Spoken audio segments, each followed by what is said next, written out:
മുൻകാല ജനതകളിൽ സംഭവിച്ച വിഭിന്നമായ പ്രകൃതി ദുരന്തങ്ങൾ നമുക്ക് കാണാവുന്നതാണ്.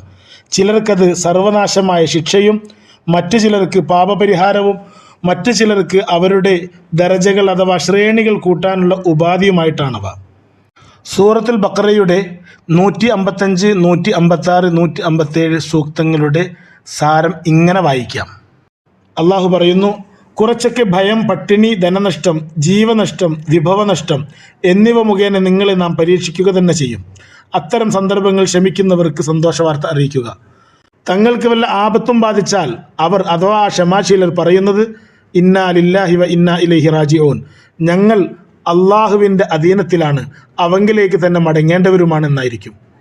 അതുകൊണ്ടുള്ള ഫലം ഉലായിക അലൈഹിം സലവാത്തും മിർ റബ്ബിഹിം വറഹ്മ വ ഉലായിക ഹുമുൽ മുഹ്തദൂൻ, അവർക്കെത്രേ തങ്ങളുടെ രക്ഷിതാവിങ്കിൽ നിന്നുള്ള അനുഗ്രഹങ്ങളും കാരുണ്യവും ലഭിക്കുന്നത്, അവരെത്രേ സന്മാർഗ്ഗ